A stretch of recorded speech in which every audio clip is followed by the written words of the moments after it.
Society think tank Theos. I'm also a writer and broadcaster, but I'm really proud to have formerly headed up community fundraising and public engagement at Christian Aid. And now, because I love Christian Aid so much, I am on the board because I couldn't really leave. Thank you so much for coming. We're going to be talking about In Their Lifetime and delving into a bit more about the intricacies of it, the kind of new exciting programs of what it's all about. ITL, to me, from my time at Christian Aid, signifies the importance of innovating, going beyond business as usual approaches, particularly in a time when aid budgets are shrinking. We all know that we live in extremely turbulent and changing times, and the need for agility, flexibility, innovation is really important. And that's what happens with ITL. And that's what's really needed to make a real difference and a lasting difference for those living in poverty today. We're going to be joined by a panel of colleagues at Christian Aid who know much more about ITL and will be taking us through some of what's happening. I'm going to ask each of them first to introduce themselves and also to tell us what project they are representing. So I will start with Jude. Hi everyone, thank you for joining today. My name is Jude Sadler and I'm Head of Philanthropy and Partnerships at Christian Aid, so I can cover any questions that are coming on funding, the future of ITL, the direction that we're taking, or anything around fundraising as well. So thank you. Great, Philippa then Ray. Hey everyone, I'm Philippa. I oversee the portfolio of ITL projects. I'm based in Nairobi, so I'll be able to handle any questions on the ITL as a whole, but I'll also take questions on the Ethiopia project that finished last year that was to do with climate and health, and then also the new and upcoming project in Zimbabwe, which is around the dairy value chain. Good afternoon all, I'm Ray Hassan. I am Head of Christian Aid's Global Latin America, Caribbean, Asia and Middle East teams. I'm based in the UK. I'm really happy to answer questions on programmes across the board, but in particular on Afghanistan and Myanmar. Nuzat and then Robert. Hi everyone, good evening. I am Nuzat. I am Christian Aid's Country Director for the Bangladesh Country Program, and currently we are implementing a project with this funding. Thank you. Yeah, hi everyone. Yes, good afternoon. I'm Robert Tindwa from Malawi, managing the Bamboo project. Thanks. Great, thank you. And then Mami, who's unfortunately whose camera isn't working. But say hello, Mami. Hello everyone. I'm Mami M. Kanyako, based in Freetown, the ITL program coordinator. Great. So before we go into a time of questions for the panel, we're going to play a short video that kind of tells a bit more about ITL.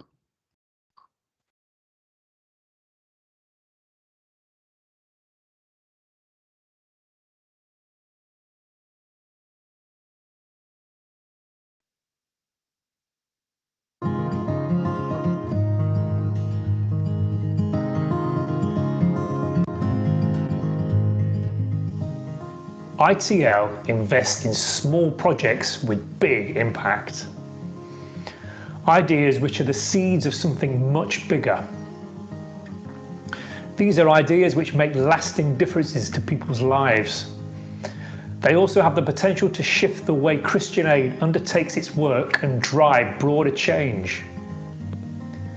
In the last few years alone, your support has enabled transformative change for communities across the world.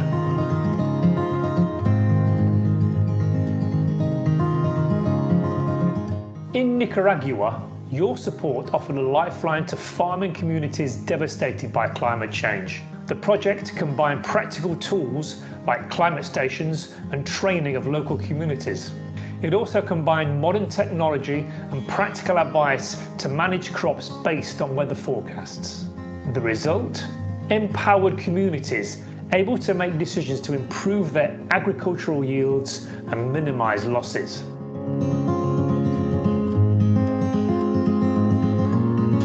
In Ethiopia, your support enabled us to combine technology, scientific modelling and practical solutions, improving water and sanitation. We worked closely with the government, health professionals and communities. The result was a truly joined-up solution, preventing climate-related health emergencies from ravaging communities.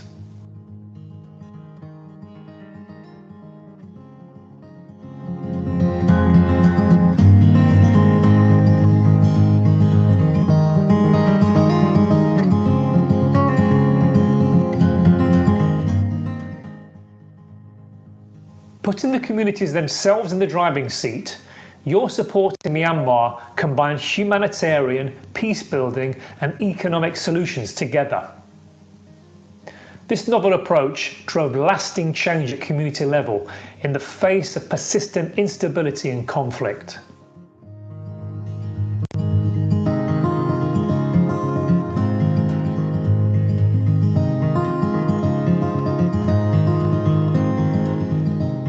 In Sierra Leone, we trialled a new way of bringing mobile financial services to women in remote villages. Your support helped women to invest and grow businesses that will transform their earning potential, status and influence. Daddy, they don't die, my mama don't die. I not be get way for get money for my go sit. I be one land, but we not be there. So now this project we don't make, I don't get that opportunity there. I don't go sit. Right now, I the plan say for my go college where I get money. So I tell Boku thank you to the donors then. They will rather increase the aid. They tell the donor, Baku thank you. Christian Aid, they don't do a lot. We tell them, Baku thank you. Plenty thank you. We the woman that we don't proud. Woman of power. All one they send Christian Aid rather to we for the money that we they give for car airport. All them they do and we tell them thanks.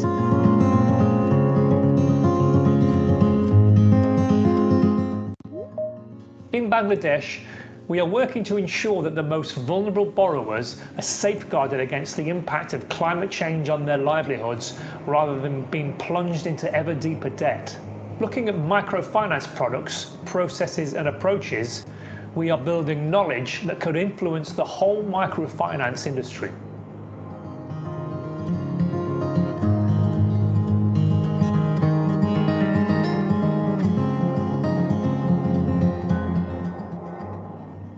All this has been achieved because of your support of ITL. But we aren't finished yet. In fact, we are just getting started. Thank you for being part of this incredible movement for change.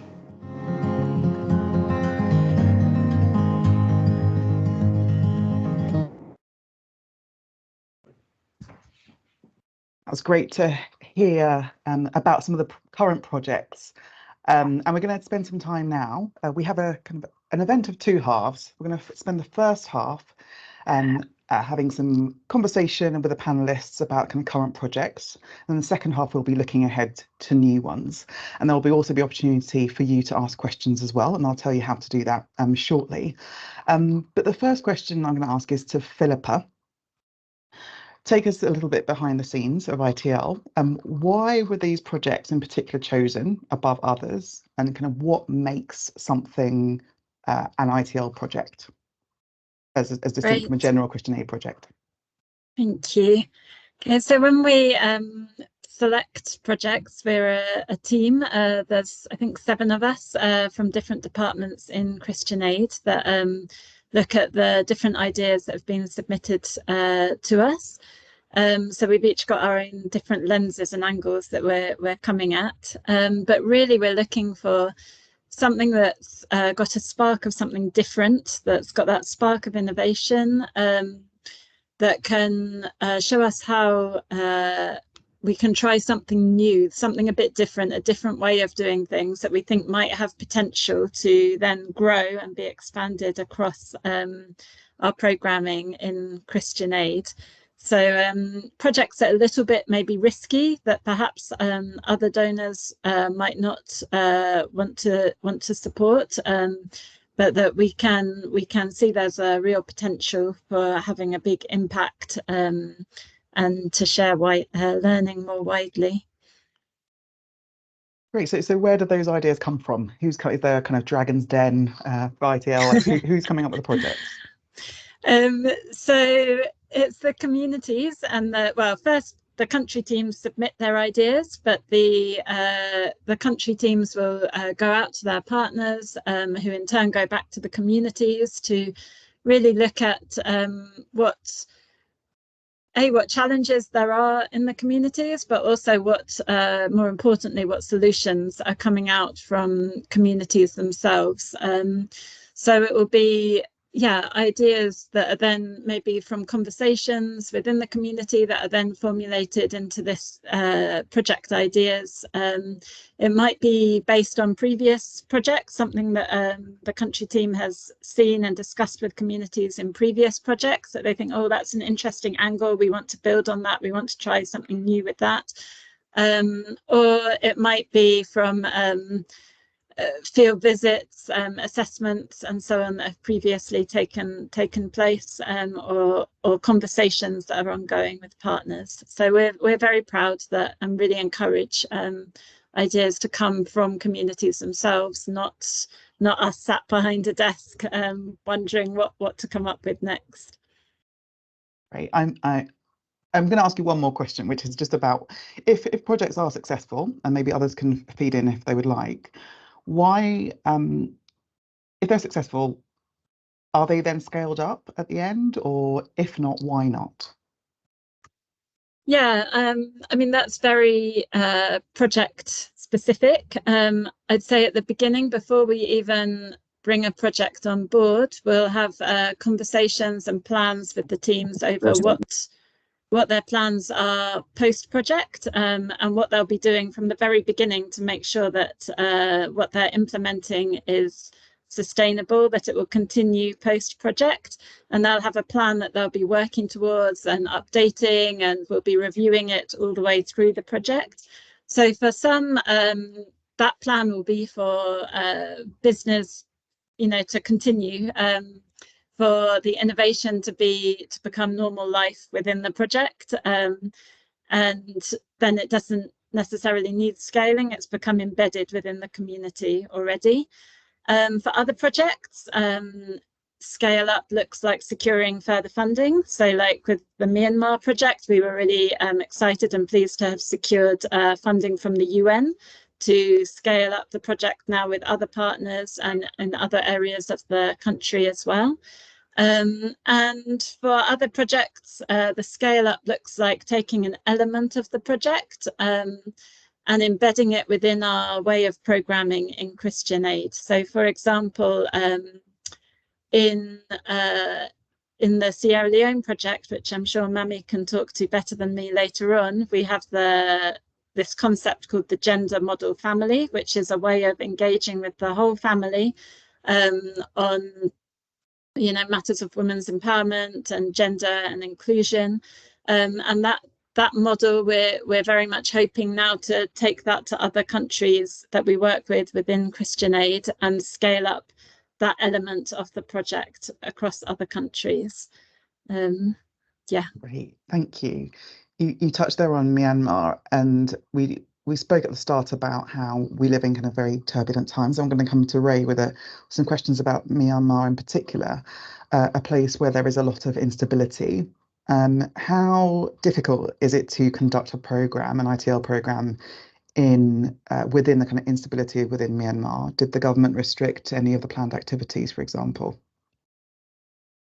Thanks, Sinead. I mean, not so much the restrictions directly specific to projects. I think the challenges that we've faced in Myanmar have been specifically post-coup, and the restrictions around travel from the military, but also the kind of counter demonstrations, and then what we've actually seen is a significant increase in conflict across a number of different states and provinces. So it's a really unstable environment. So yes, absolutely, it makes implementing our work and for our partners to work effectively within communities much more challenging. I think on the specific issue of the ITL project for Myanmar, what has come out is, from the start, we've always had this commitment around adaptive programming. So recognizing that you can design something today that you think, this is great, this is a great idea, 6 months later, something happens that makes that really difficult. What you don't really want to be doing is saying, well, our plan says that we need to do this, and therefore we will continue to do this irrespective. You adapt the plans. I think the nature of the programme also has been very much for the activities to be community-led. So the setting up of community task forces, for example. So therefore, not only are the ideas coming from communities, but the investment in their expertise and their skill sets is part of how we actually work within this particular initiative. So when access has been challenging, or when our partners have not been able to travel to a particular community, the task force itself is already doing the work, is already skilled, is already confident. And what we found from that is it's actually had a really enabling impact on them, because what they've realized is actually we know some of this stuff. Our skill sets are really important, and they felt really valued and really a part of finding solutions. So things are not happening to them, they're actually taking that responsibility and control. So that model of working has really helped us navigate what has been a really difficult environment. I mean, it would not be fair to say that the project has been able to be managed without any hiccups. There have been some hiccups. There have been parts of the initiatives that we've simply not done. So the advocacy that we really wanted to do with the government directly, it's not been possible. I mean, the authorities have been hostile.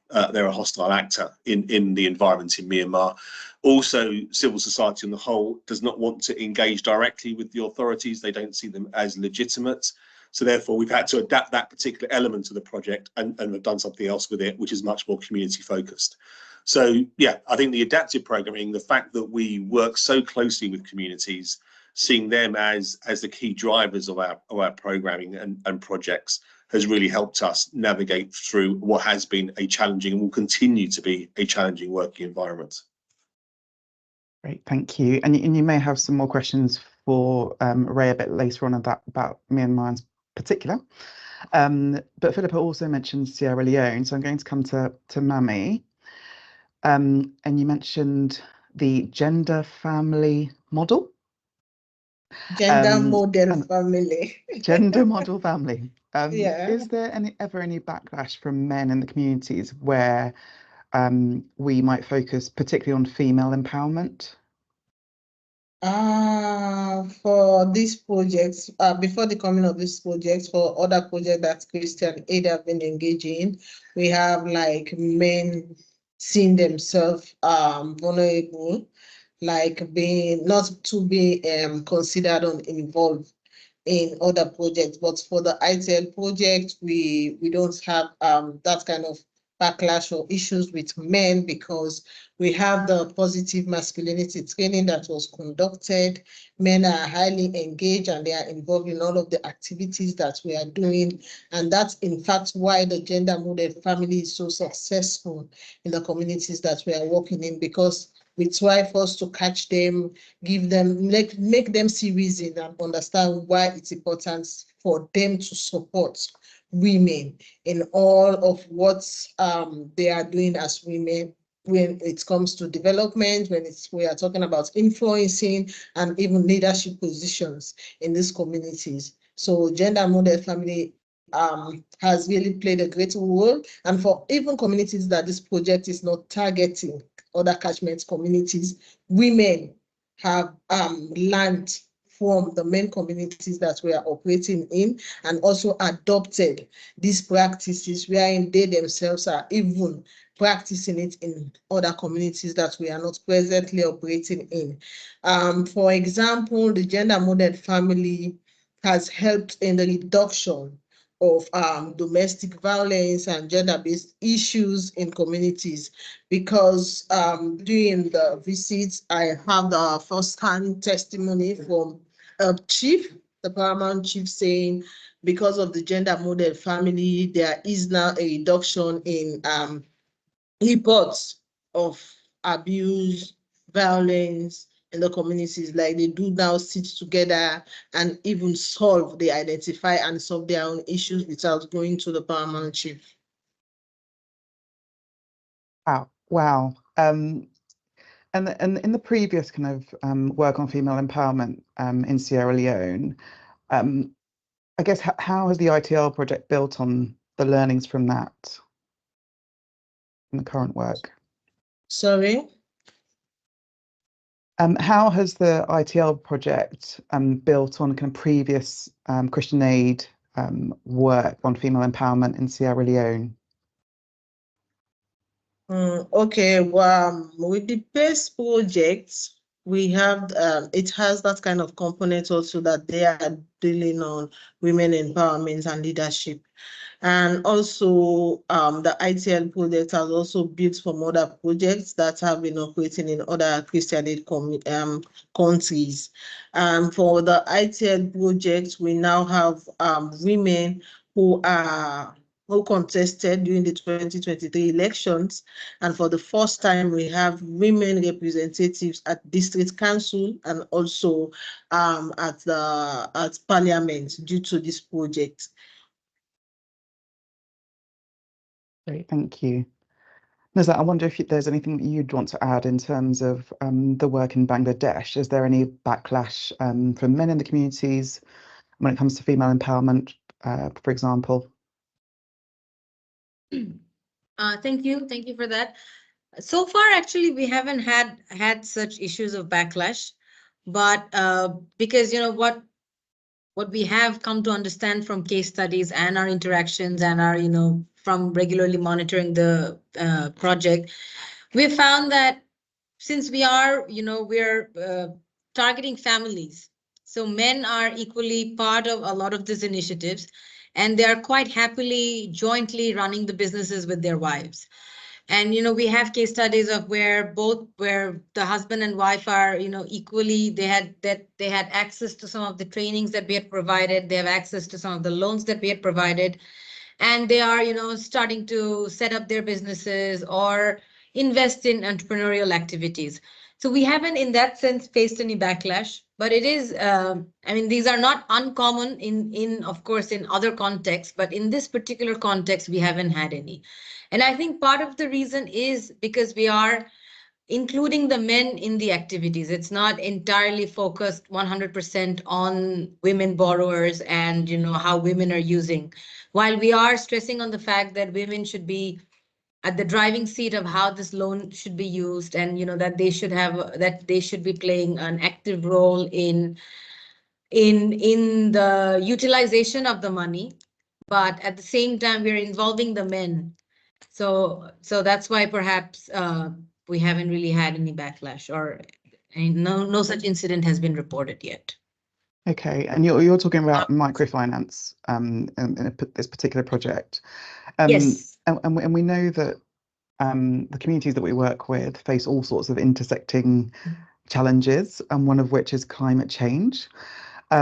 So how, in your view, will the kind of microfinance project work to create real change when the communities are suffering from climate change, and that's likely to only get worse? Right. So, I mean, that's really at the heart of the project, because we are talking about making the microfinance schemes more attuned to the changing climatic context.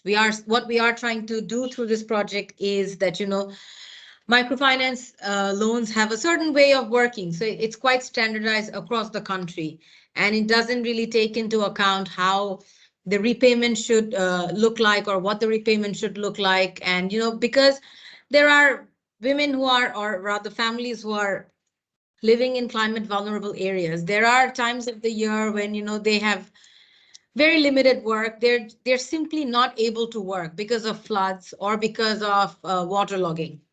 So during these times, if they are borrowing, then how I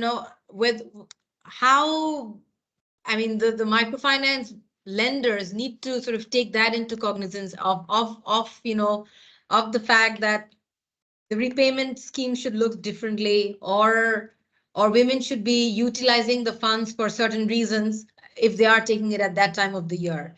So we're trying to develop a set of protocols that will allow us to work with other microfinance organizations, or rather work with the architecture of the microfinance organizations, to say that in climate vulnerable areas, things need to be done differently. And it's not an easy task. It's a tall task, because we are looking to change things that have been happening a certain way for the last, say, 40 years. But what we are seeing is that increasingly it's not serving the purpose. The loans are not, it's not really serving the purpose of pulling people out of poverty. Rather, there are cases where this has it's forcing people to sort of take another loan to pay back that loan. So that's why we are starting in it's a very modest project. We're starting in a very small scale, but we are partnering with an organization who do run microfinance schemes. And through this project, we have asked, they are the ones implementing it now. They are, looking at a different way of rolling out the loans.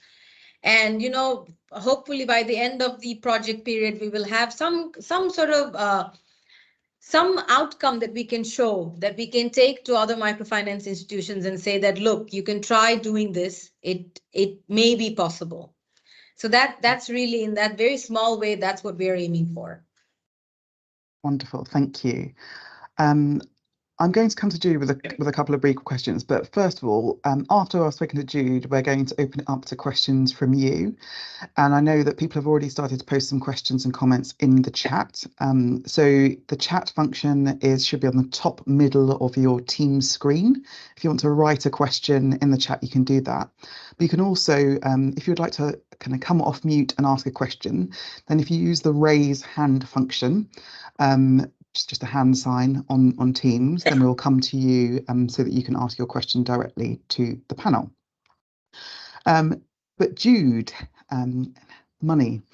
How much funding does the ITL programme actually need to run? And is there any plan to seek out more funding from other sources, government, private sector, etc.? So in answer to your first question, each funding round, we look to take on around 3 new projects. So we'll go into the details of the new projects coming up. And in order to run the 2 stages of those projects, we need just over around 1 million per year. For the commitments that we've got in place, the pipeline of projects that we've secured the funding for those, but we're always continuously looking to increase that portfolio, test new approaches and new projects. So we always are looking to increase the funding that we've got to ITL due to the design of the fund and the way that we're operating. We secure the funding first to take on new projects, but in order to take on further projects and have a future pipeline, we're looking for additional funding for that. Great, thank you. And did I answer the second part? The new private sector, other funders? Yes, yeah. I mean, we'll be securing through and looking for new donors continuously for that. Yeah. Great. And then just finally, so this new phase of ITL was supposed to be finishing in 2026. Will Christian Aid be continuing beyond that, or does it end there? No, we'll be looking to continue it. I think, as you've probably, those of you that have been involved in ITL for a long time know that we're continuously adapting our approach within ITL, looking at what the impact has been, looking at how we're operating it. So we'll continue to evolve ITL to ensure that it's having the greatest impact. I think this phase and the phase before has shown the impact that it's having, and hopefully you can see from the projects and from the work that we're doing, it's a extremely valuable source of funding for Christian Aid in order to test new approaches and have the impact that we're having through ITL. So yeah. Thank you. So over to you now to ask some questions. We've got about half an hour or so to ask questions of what you've heard so far, or any other questions you've got.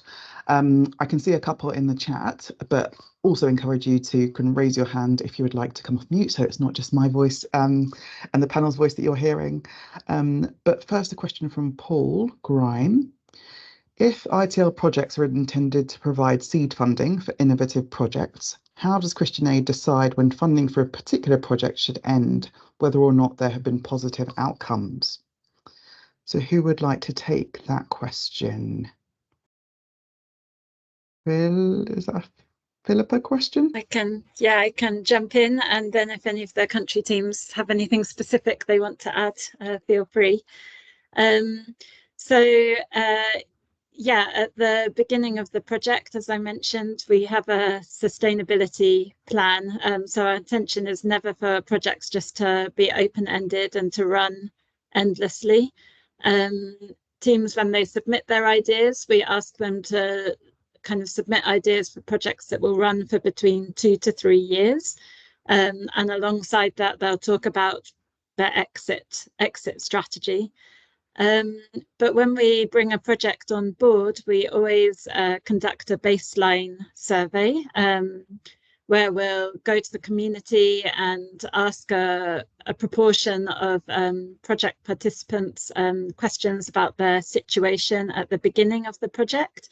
And then at the end, we'll go back and do an evaluation, ask the same questions again, see what change has been, and be able to evaluate the impact that we've had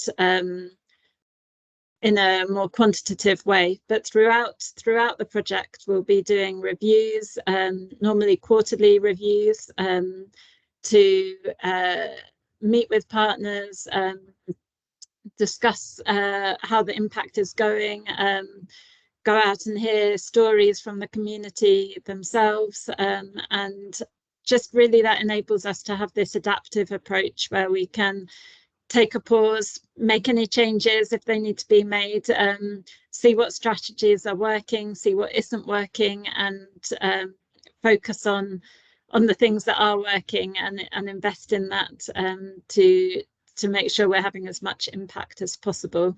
And then that all ties into the learning. Again, at the beginning, as well as having a sustainability plan, we'll be having a learning plan as to how we're going to collect learning, what learning are we looking for, how are we going to collect it, and how are we going to share that, and who are the different people we want to share learning with, and what are the forums for us to be able to do that. I hope that answers the question, but anyone else feel free to jump in. Anyone else?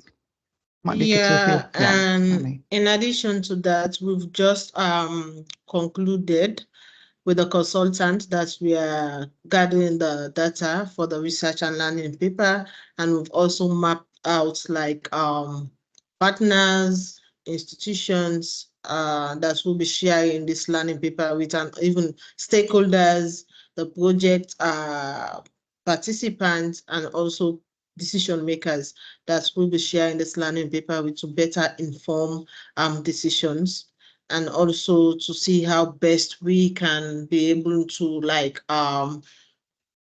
speak out or to share some of the learning so far that we've gained during the implementations of this project.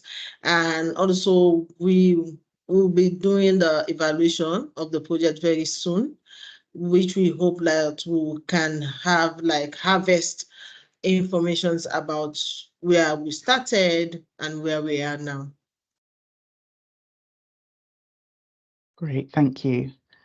So Adrian has asked a really good question, because we've talked a little bit about evaluation and impact kind of at the end of projects, but what if it's clear kind of from the start that the project hasn't and won't succeed in its objectives?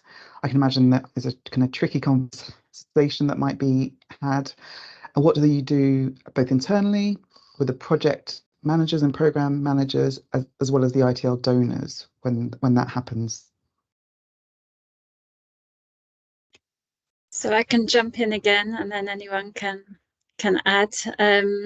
So as I mentioned before, we do have quarterly reviews that really helps us to question and delve into the impact the project is having, to identify any changes. I mean, we'll be noting that as we go along, and if there's something that arises, that's a conversation that we'll be having with the team in country, but also different people with different expertise across Christian Aid.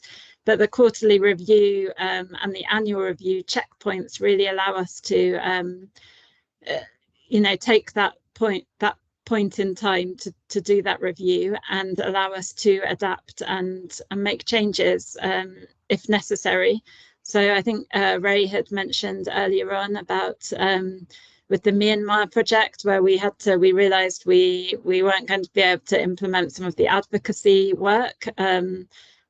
That's not possible in the changing context, and so we were able to refocus, still looking to meet our overall objective, but where do we change our strategy to meet that overall objective? And we focus more on channeling the funds and the outcomes into the health aspect of the project, as that had been identified by the team as something that needed to be picked up on, and that was working in order to meet our objective.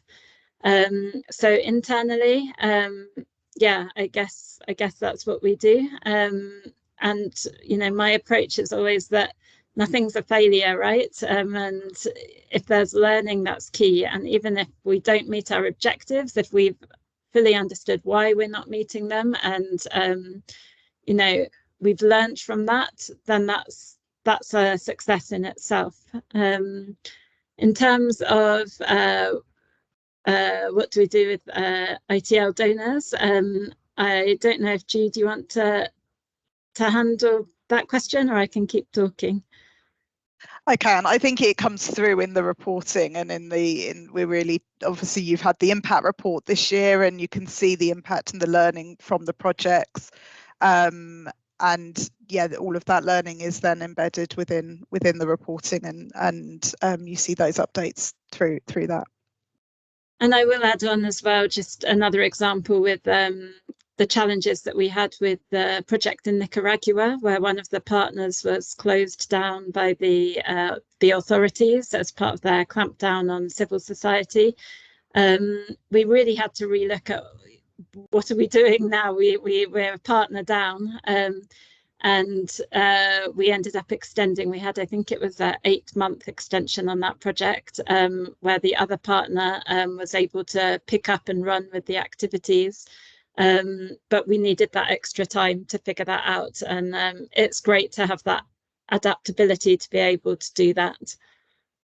Yeah, and that's a really good example of the fact that you can't predict the kind of external contexts in which we're operating. Things are changing all the time, political turbulence, kind of decisions that are being made. But yeah, as you said, it's great to be adaptable and flexible. That's kind of the point.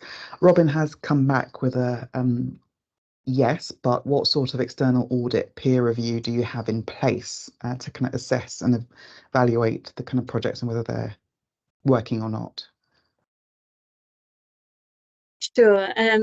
I mean, Ray might come in here, but we have, I mentioned about the ITL committee, which is a team of, are there 6 of us or 7? I think it's 7, including myself, colleagues across Christian Aid, where we meet regularly to not just decide which projects to bring on board, but also to discuss any challenges that are coming up, and bring our expertise from different angles, and our different opinions. So it's not just one person making the decision as to whether we stop an activity, or we extend a project, or we stop a project, but it's a team from different departments. But Nuzhat, you might have something to add.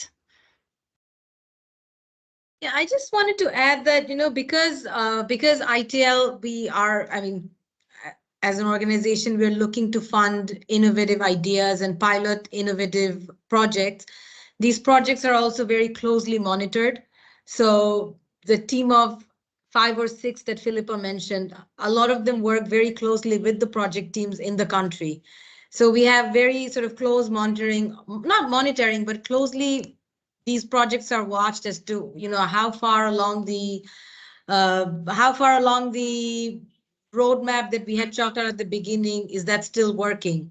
I mean, we've had similar hiccups in our own project where we thought that maybe we were not on the path to achieving what we had set out to achieving when we started operationalizing the project after that being drafted as a project proposal. So these teething processes have been sort of closely watched, followed up, monitored, and we're working together constantly to make sure that we are really either picking up on the learning or as to how things can be done differently if what we had originally set out to do was not going to work, or and then again at all if it is going to be serving that purpose. So I think what basically what I want to say is that there's a lot of oversight goes into these projects because they are innovative and because they're not the usual run-on-the-mill projects that we have. Thank you. That's really helpful to explain. We have a raised hand from Kate Permain. Kate, if you could introduce yourself and ask your question. Hello, I'm an ITL supporter of many years. I'd just like to ask a couple of questions. One, I'd like to hear a little bit about Malawi and if things have already begun there, and hear a little bit about the bamboo project there. And also, reading the impact report, there was something that came up for me which I didn't really understand, or would like a little bit of explanation. Perhaps it was the flagship Triple Nexus project, which I think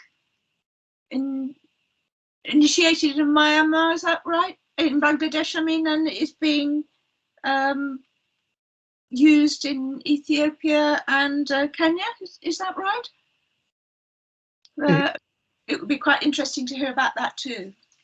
Okay, I know we will be coming on to Malawi in a bit, kind of explaining kind of more about what's happening, but who would like to take the Triple Nexus question?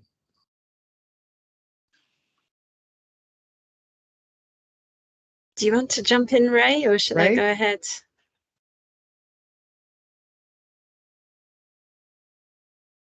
Yeah, I'm happy to give it a start. So, I mean, the project in Myanmar was looking at, you have to be aware that there are the issues around peace building and conflict can really impact the delivery of a program.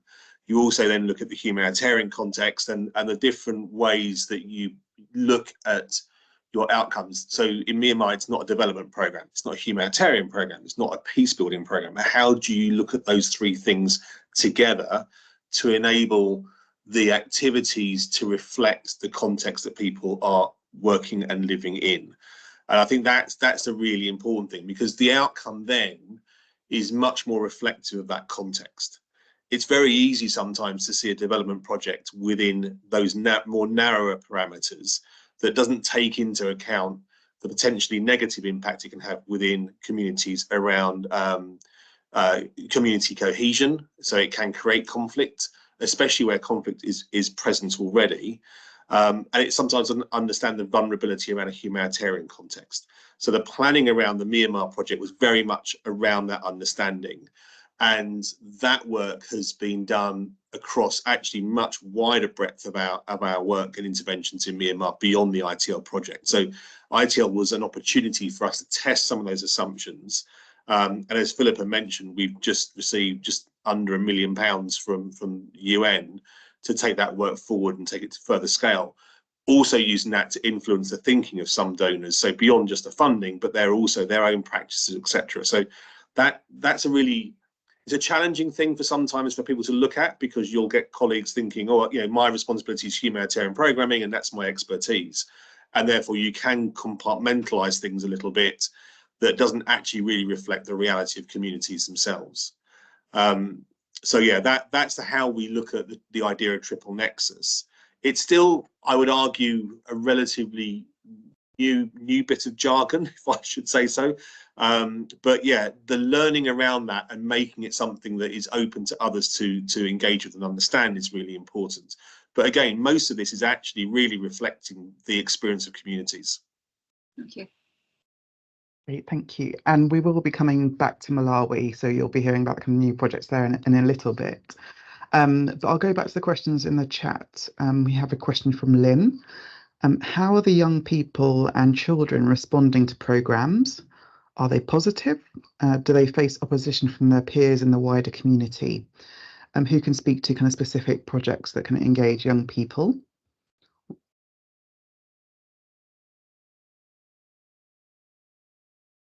Robert, I wondered in maybe we'll come back to Robert, but would anyone else like to come in? I don't know if Mami has any. None of our projects at the minute specifically solely target children or solely target have a focus on young women, but we do look at the whole family, and I think Mami might be able to come in and talk about the gender model family and how we're not just targeting women but the family as a whole, and how children and young people, particularly young people, come into that. Yeah, thank you, Philippa. Exactly. We are not like targeting specific be it children or young people. For the gender model family, we are targeting the family as a whole, wherein the young people and also the children falls in.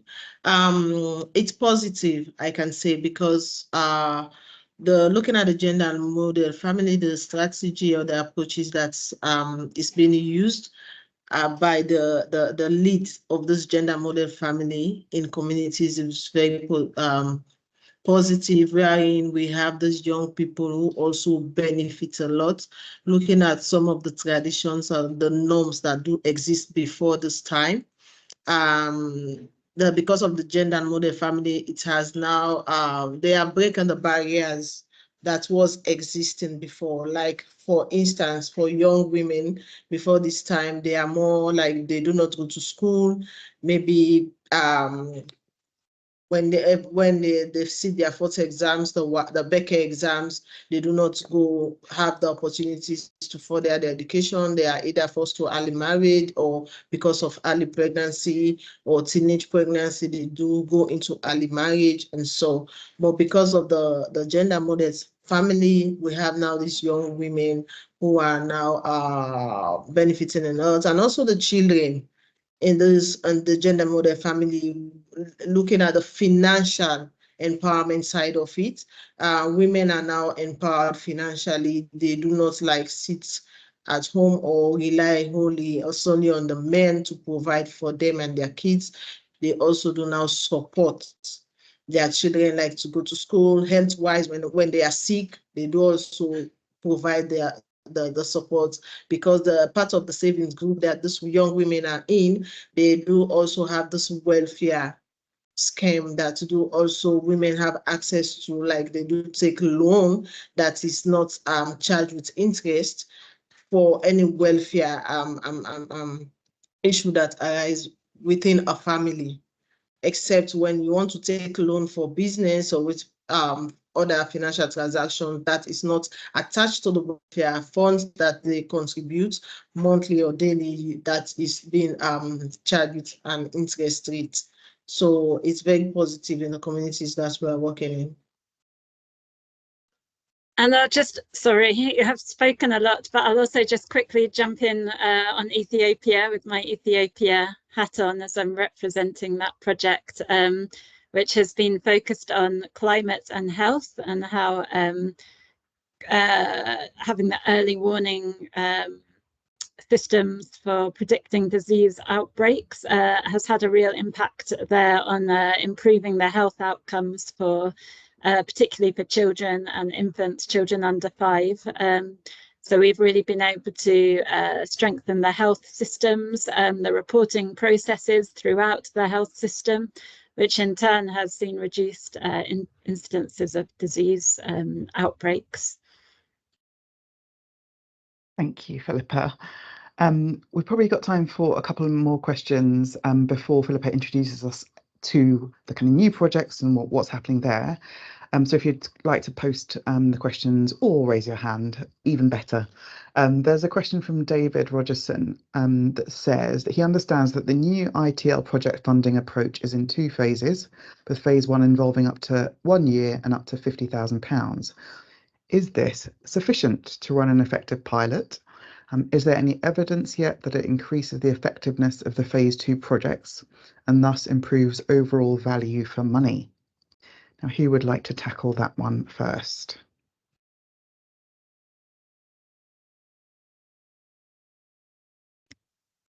Philippa. Is it me coming in again? I could see Ray was coming off mic, but Ray, I can talk. I was just going to say that I think it's a little bit too soon in the sense that we've just started it with this phase of new projects.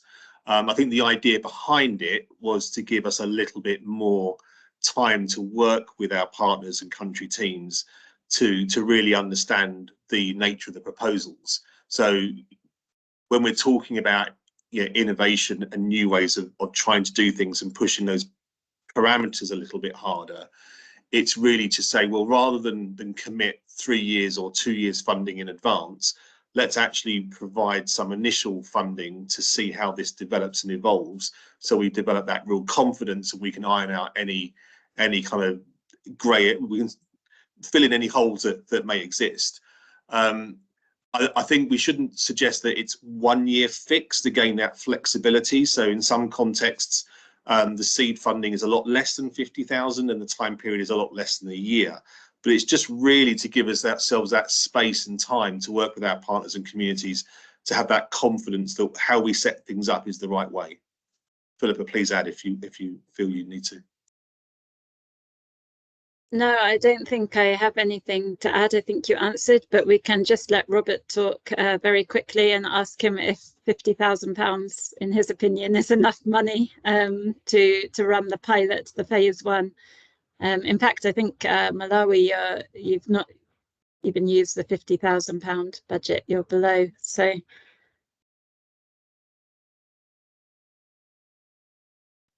Yeah. On the context of what we're doing in the bamboo sector, I think it's enough. Yeah, it varies for the different projects. So.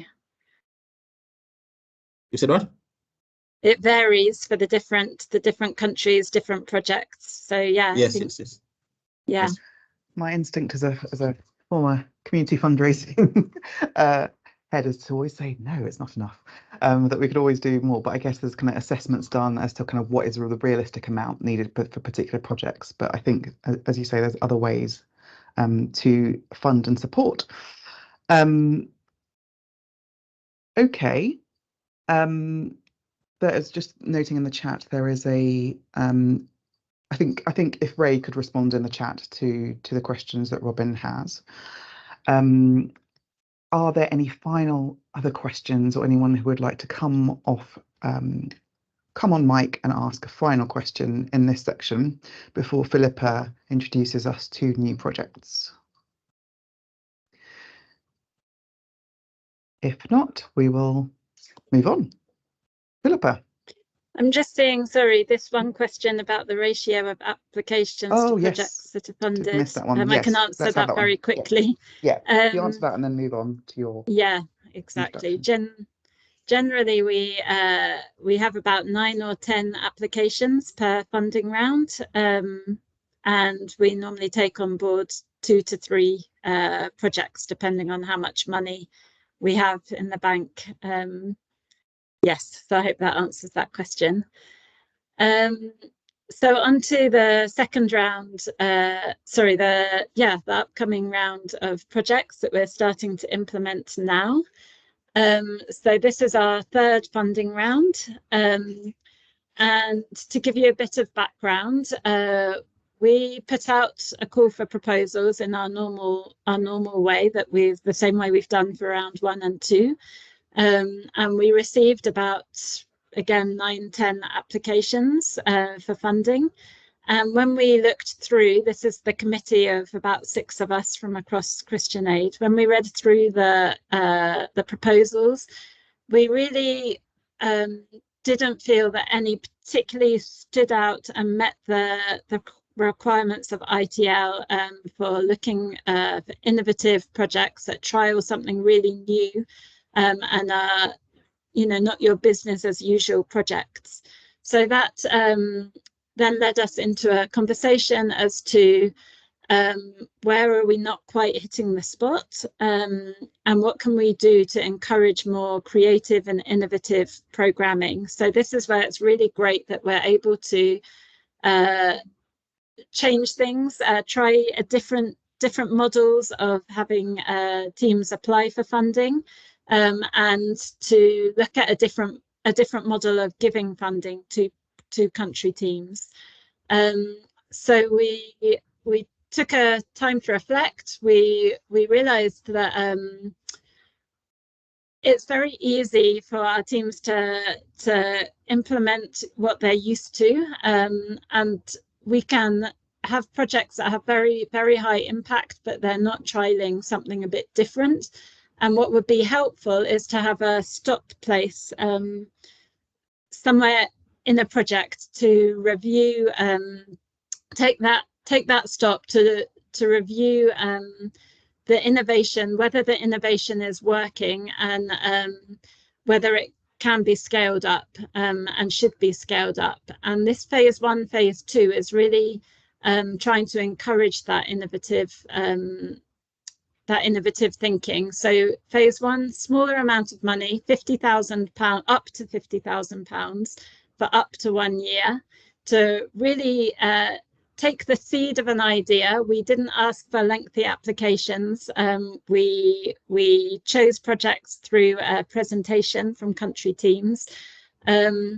And that £50,000 just allows them to say, okay, I don't have it all figured out. I'm not entirely sure if this innovation is going to work. I'm not even entirely sure if this idea, what this idea is, but I think there's something we can run with. And that £50,000 will help us to now iron out the idea, to see if it can work, to do more in-depth feasibility studies, market research, to get greater understanding and voice from the community.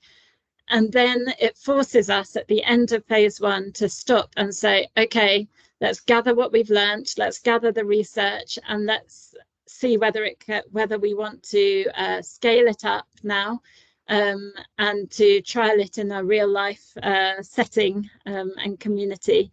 And if we do, then we offer a grant of around £300,000 for 2 to 3 year project length, but again, flexible depending on the context. So we were really excited when we had the project ideas coming through, and we were able to listen to teams present their ideas. We had some really creative and innovative ideas. We thought we would choose 2. We had 3 that were submitted that we really struggled to choose between, and decided to run with all 3.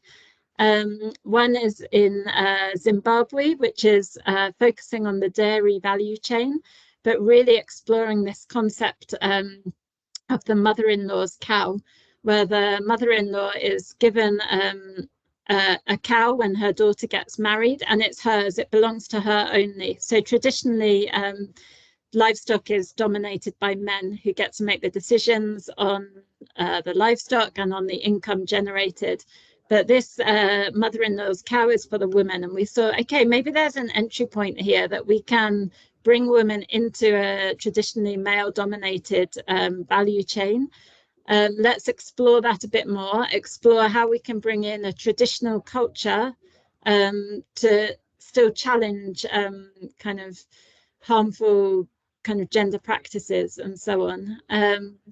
There's also other innovations within that, looking at the whole value chain. There's an innovation around spineless cactus feed, to see how that works.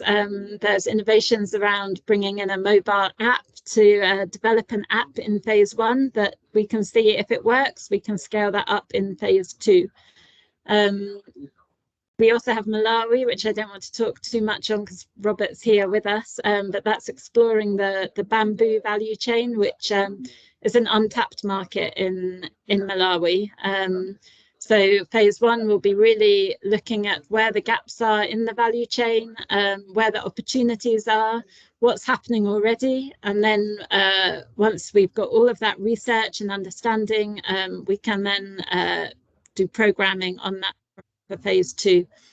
And then the third project is in Afghanistan, which is to do with the saffron and silk value chains. And this is where, again, it's great that we can be flexible with our funding model, because Afghanistan, we're actually going to dive straight into phase 2. We're working up plans at the minute. The Afghanistan team have been doing saffron and silk value chain for a long time, they're quite experienced.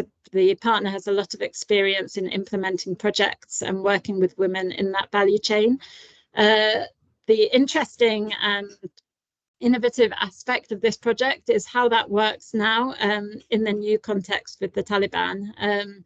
So that's what we want to try out in phase 2. We decided to go straight into phase 2 because the partner already has that experience, and also because the Taliban, they're a bit suspicious if we go in and do research without implementing activities. So we're gonna dive straight in there, and Ray will talk more on that, answer questions on that later on.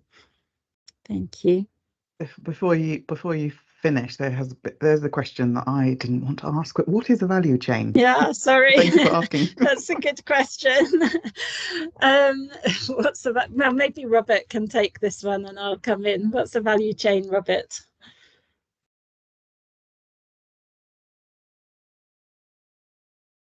Robert, can you hear us? Okay, I can step in if Robert's connection is a little bit low. So it's looking at what's the word? Product from start to finish. So if we talk, for example, of the bamboo value chain, we're looking at bamboo right from production. You know, where can we grow it?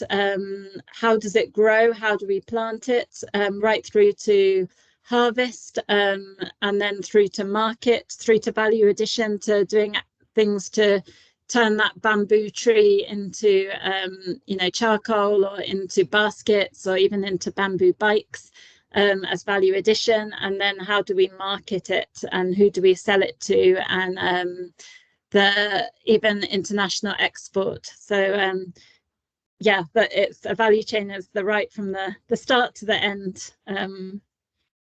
Yeah, I hope that answers the question. Great, thank you. And so we're going to hear more about the projects. Robert, can you hear us? Oh. What should we go to next? I don't know whether you can hear me. We can now. Hello? Hello? Hello? Yes, we can hear you, Robert. Can you hear us?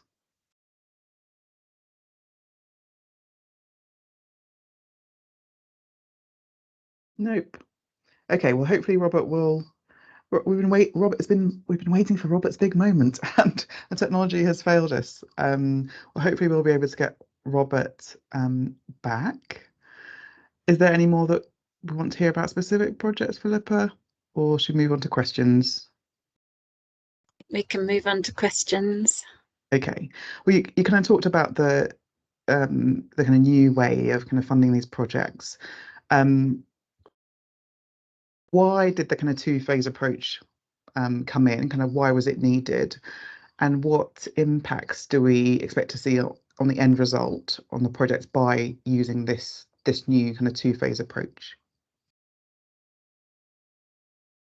Yeah, I really hope that it will push us even further in terms of being innovative and capturing our learnings and figuring out how we can scale our learnings. I hope it will really give country teams the confidence to try something new. When you're kind of given the opportunity for a grant of £300,000 for a 2-3 year project, maybe that can be a bit daunting, but having the two phases, the 50 grand will really give us the opportunity to test something before we even take it out to participants, to do that research, to try out a new app, to try out a new way of doing things on a very small scale, and then forcing that stop pause to see how we can scale it further on. Thank you. Robert, are you with us? Yes, I don't know whether you can hear me. Yes, we can hear you. Great. So tell us a bit more about the project in Malawi and bamboo. Why has the kind of potential for bamboo been overlooked in Malawi until now in this project, given the kind of big potential it has globally? And do you see that this project might influence the kind of national market for bamboo? Maybe I'll start by defining context in which we are working as Malawi. I think Malawi is one of the poorest countries in the world, and it has been dependent on agriculture for its economy. So over the years, people have been used to growing tobacco as the main cash crop for the country.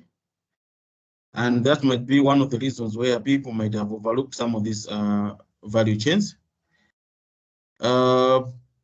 Basically, bamboo, in the context, it has been mostly promoted as just a plant where some people just harvest charcoal and then maybe some use it as poles, these poles for construction, and some would even use it for mats. So that's exactly what people were trying to use bamboo. But with the tobacco with tobacco sales dwindling because of the ban by the World Health Organization, it's when people have realized that we should be able to uncover some of the crops which can replace tobacco, and also maybe some green from other value chains in terms of from the forest or another source, then can try to replace tobacco so that the economy wouldn't be affected because of the absence of tobacco. So from our end, we thought we should try the bamboo, and it has never happened in Malawi. Technically, there's no much literature around bamboo as a value chain. So that's why we thought to take this as a challenge. And as we speak now, because there's a question that was asked about the status, we had hired a consultant to do a scoping exercise as well as assess the value chain, basically with the focus of the new products that we can produce on the market to make sure that the farmers, the poor people that grow bamboo get much out of it. When we visit shops, we see most of the products coming from China, which we think they might be a bit expensive, and maybe the government or any other entities that are selling it, they are spending more money. So that's why maybe hence the scoping exercise to identify exact products that we can promote if we go to phase 2. So the consultant, I think, will be done with the report by the end of next week. And then the other week, we have a stakeholders meeting to disseminate the results of the study, which will invite people from government, people from private sector, and other stakeholders from fellow NGOs that are promoting bamboo just for other functions like ecological functions, where they are mostly promoting to plant along those river banks just to protect communities from flooding, so that just to make sure that the river flows through in their courses rather than over flooding. So in the next 2 weeks, that's what we're going to be doing. Aside that, I think currently we're still getting the baseline status of potential beneficiaries that we'll be targeting if we'll be able to go to phase 2. For instance, we're getting the stories basically to do who is involved, especially in the growing of the bamboo, whether it's a male or the female, what are their uses, what are the changes that they're currently facing, and so forth, just to make sure that we still have the actual picture of which people are going to target, and also what exactly approach we are going to use to make sure that this becomes a reality. So that's the status as of now. Wonderful, over. Thank you. Kate, I know that you'd asked a question about bamboo earlier in Malawi. Does that answer your questions? Would you like to come in with anything else?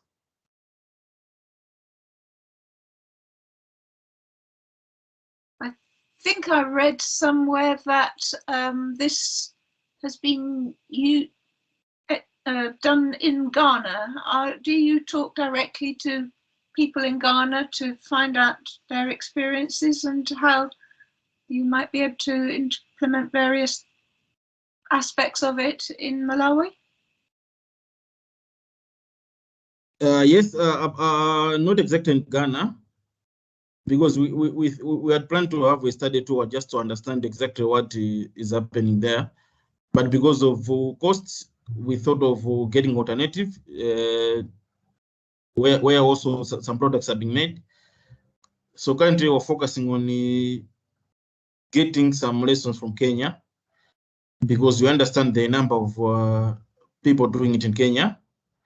Some are doing the toothbrushes, some are doing the phone pouches, some are doing the cups, the pegs, and the toothpicks. So we just want to learn from Kenya, and also even the same the bamboo bags, which just as another product. So we want to learn from Kenya, as it is a bit near to Malawi, and also cost-wise, it makes sense to go to Kenya than to go to Ghana.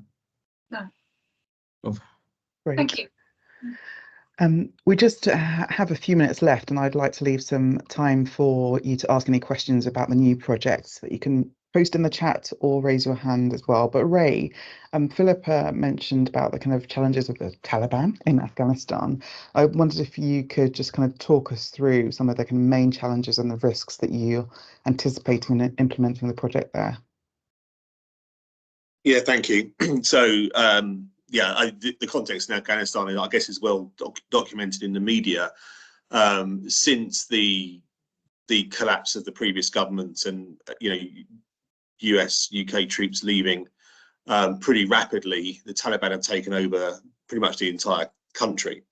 On some levels, security is more stable than it was before, because obviously pre that it was the Taliban attacking government posts, etc. So on some levels there is stability, but the one area that has changed dramatically has been a real crackdown on the role of women in society, and it has been incredibly painful to witness for our partners, for our staff, and obviously the implications that has for our programs and how we work, etc. So our commitment to obviously continuing to work with and empower women is central to our projects. I think the way to see it in this project is that we're working in Xinjiang province, which is in Herat. That is an area that our partners have a huge amount of experience working in, and they have experience of working in the silk business and in saffron production in Herat province as well. With regards to our relationship with the local Taliban authorities there, our partners have an acceptable working relationship, if you like. And last year I visited that part of the country as well, and was able to see work with women's groups in a bakery, for example, where they were producing cakes and cookies and selling them into the market at relatively large scale, and they were able to do that. And I think that's an important aspect to remember, that the media that we hear is obviously quite high level, so the ban on women, full stop, but actually it's much more nuanced than that in reality. And this project is trying to navigate through those gaps and opportunities to be able to work directly with women. And we feel confident, and our partner feels confident, that we can continue to do that. It's obviously going to be the key risk in this is that if, for example, a local commander in Herat changes and is more hostile, then we're going to have to think again. But currently, and over the last 2 years since those changes, the relationship is pretty stable, and we are able to work effectively. So the other ways that we can adapt, again, is looking at different mechanisms of working. So, for example, with the bakery, women aren't in the public space. A lot of this work is done within private context to mitigate the risk of a lot more visibility for women in the local markets.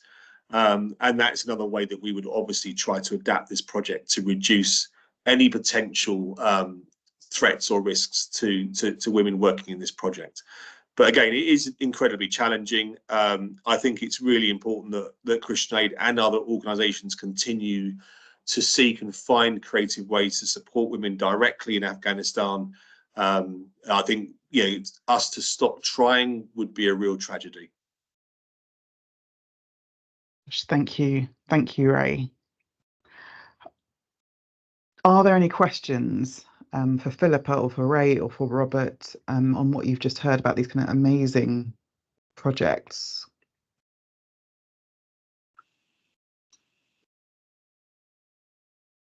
Leave it open a few seconds. I'll just talk through the awkward silence.